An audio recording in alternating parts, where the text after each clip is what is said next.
Hi guys, hope all of you are doing great and yes, welcome to this class. आज हम देखेंगे कि भाई tips for solving assertion and reason questions, ठीक है। अब ये क्वेश्चंस थोड़े से बच्चों को कंफ्यूज करते हैं, तो हम इसको देखेंगे कि यार इसको किस तरीके से सिंपल तरीके से हम इसको सॉल्व करें कि भाई हमारे सारे के सारे क्वेश्चन सही हो जाए, ठीक है। तो बेसिक टिप्स बताऊंगा बेटा। पहले तो मैं आपको 3 बेसिक टिप्स बताऊंगा और सबसे एंड में मैं जादुई बोनस टिप बताऊंगा, ठीक है। एक है जादुई बोनस टिप जिसमें ना आपके सारे क्वेश्चन सही हो जाएंगे। Trust me on this, wait for this जादुई टिप, बोनस टिप, ठीक है। इसको मैं जादू टिप कहता हूं, ठीक है। ये जादू टिप बेटा जो भी आपके कंफ्यूजिंग क्वेश्चन थे ऐसा चीज वाले, वो तो एकदम से फुर तरीके से सॉल्व कर देगा। और फिर इस जादुई टिप के बाद हम कुछ 3-4 क्वेश्चन प्रैक्टिस करेंगे ताकि हम देख पाए कि भाई जो हमारा जादू वाला ट्रिक है वो काम करता है कि नहीं करता। सर ने तो बता दिया है कि जादुई ट्रिक काम करती है, ठीक है। तो उसके बारे में हम देखेंगे। चलो तो गाइस, मेरा नाम अमृत राज है, मैं बायोलॉजी पढ़ाता हूं वेदांतु में, ठीक है। ये पूरा का पूरा वीडियो आई गेस 15 से 20 मिनट तक होना चाहिए, उससे भी कम टाइम में मैं निपटा दूंगा, ठीक है। बट या it will be very useful session because हमने देखा है कि जो सीबीएसई ने सैंपल पेपर रिलीज करा है उसमें भाई असर्शन एंड रीजन वाले क्वेश्चंस आ रहे हैं, ठीक है बच्चों, ठीक है। तो सबसे पहले भाई ये असर्शन एंड रीजन वाले क्वेश्चन होते क्या है, ठीक है। इसमें आपको पता है भाई एक स्टेटमेंट होती है जिसको कहते हैं हम असर्शन, और दूसरी स्टेटमेंट होती है जहां पे होता है रीजन, ठीक है। अब इसके ऑप्शंस होते हैं कि भाई both assertion and reason are true and reason is the correct explanation for assertion. मतलब कि ये भी ट्रू है, दूसरा वाला स्टेटमेंट भी ट्रू है, और जो रीजन है ये इसको एक्सप्लेन कर रहा है, ठीक है। ये पहला ऑप्शन होता है। दूसरा ऑप्शन होता है भाई कि both assertion and reason are true, दोनों ट्रू हैं, बट ये रीजन जो है इसको एक्सप्लेन नहीं करता, ठीक है भाई। तीसरा ऑप्शन होता है भाई assertion is true but reason is false, कि असर्शन ट्रू है बट जो रीजन है हमारा ये फॉल्स है।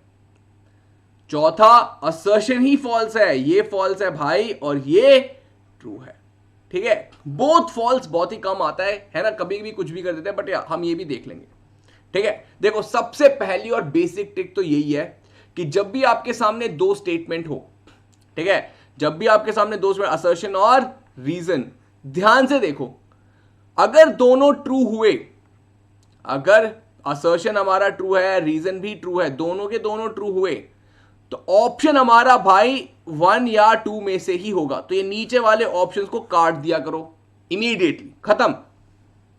समझ रहे हो ना? क्योंकि देखो अगर 5 ऑप्शन है तो getting it right is 20% chance, but अगर अब बस 2 ऑप्शन बचे हैं so getting it right you have 50% of chance. या फिर ये है या फिर ये सही है कि नहीं? अब बच्चे कहते हैं कि सर अगर दोनों में से कोई एक गलत हो गया, ध्यान से देखो, अगर असर्शन और रीजन में से कोई भी एक गलत हुआ तब तो भाई इसको और इसको काट दो। जनरली बेटा ये वाला ऑप्शन होता नहीं है, तो बस फिर क्या बचा, A is true R is false, या ए इज फॉल्स और आर इज ट्रू, तो इन दोनों में से होगा, तब भी 50% चांसेस हमारे हो गए। मुझे सबसे इजी लगता है अगर इन दोनों में से एक भी फॉल्स हो गया तब तो हमें पता ही है यार ऑप्शन 3 या 4 होगा। ए ट्रू है तो और आर फॉल्स है तो ऑप्शन 3, ए फॉल्स है आर ट्रू है तो ऑप्शन 4। ये तो हमारे बच्चों को पता ही है, ठीक है, ये हमारे बच्चों को पता ही है। अब सबसे ज्यादा बच्चों को दिक्कत आती है कि सर ये दोनों, अगर ए भी ट्रू है आर भी ट्रू है, बट ये आर एक्सप्लेन कर रहा है कि नहीं ये समझ नहीं आता सर, क्या बताएं, बड़ी दुविधा है। बच्चों को ये लगता है ये नहीं समझ आता सर, बस, ठीक है। तो इसी के लिए हमारी जादू वाली ट्रिक लगेगी, ठीक है, इसी के लिए हमारी जादुई ट्रिक लगेगी, ठीक है। जादू वाली ट्रिक तो वो इसकी लगेगी, ठीक है।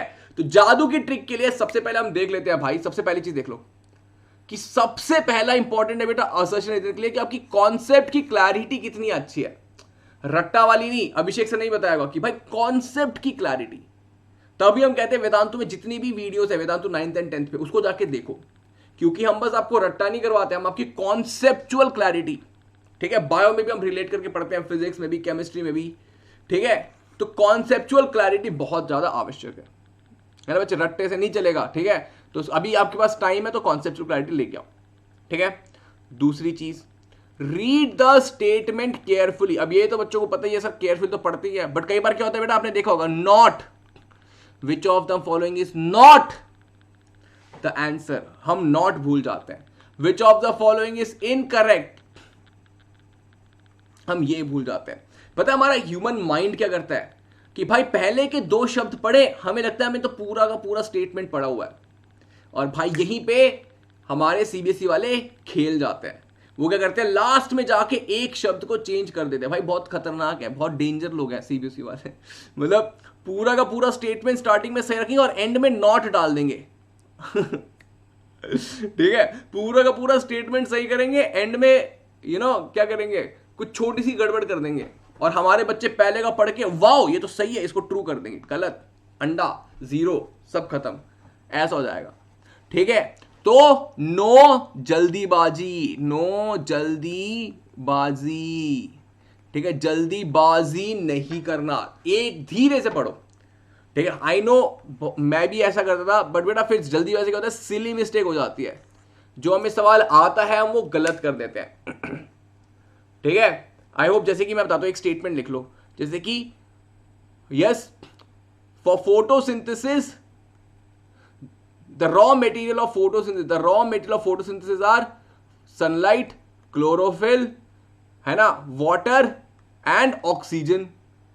ठीक है, देखो चुपके से मैंने यहां पे ऑक्सीजन डाल दिया सबसे एंड में, या फिर मैं यहां पे बीच में डाल देता, बचेगा अच्छा formula of sunlight, chlorophyll, water, yes ये तो ट्रू है, भाई यहां पे ऑक्सीजन भी तो डाल दिया मैंने, गलत है।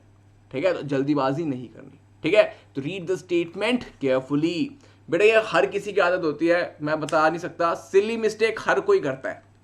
मैं ये नहीं कह रहा कि पढ़ा हुआ बच्चा नहीं, जिसने बहुत अच्छे से पढ़ा हुआ ना वो ही सिली मिस्टेक करता है, क्योंकि वो ओवर कॉन्फिडेंट हो जाता है। तो यस, तो अवॉइड सिली मिस्टेक। ये कैसे अवॉइड करेंगे, by reading carefully and practising. Third is guys, practise more questions. ठीक है, मैं बच्चों को कहता हूं कि भाई सैंपल पेपर आपको सॉल्व करने जितने ज्यादा हो सके।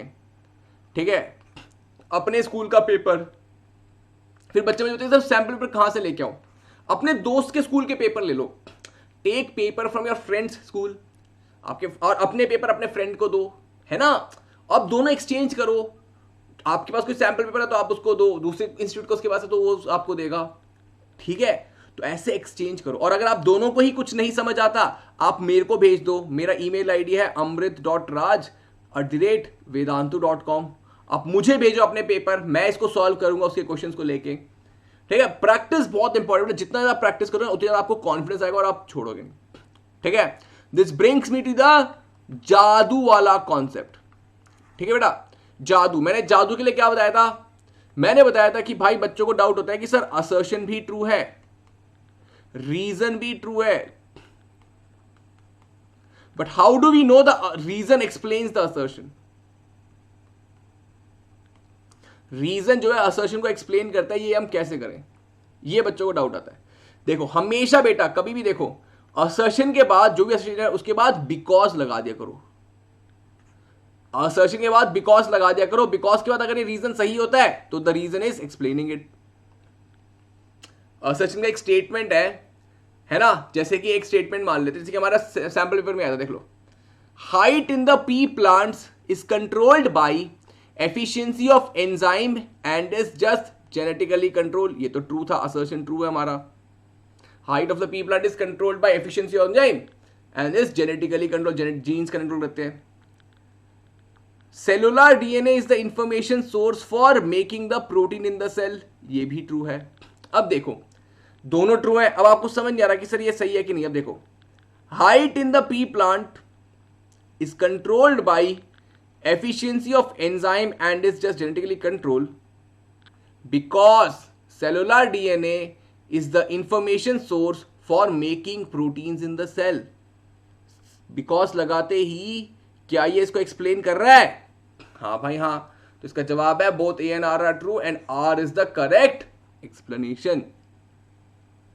मजेदार, शानदार, जबरदस्त। क्या लगाया हमने यहाँ पे, बिकॉज लगा दिया हमने।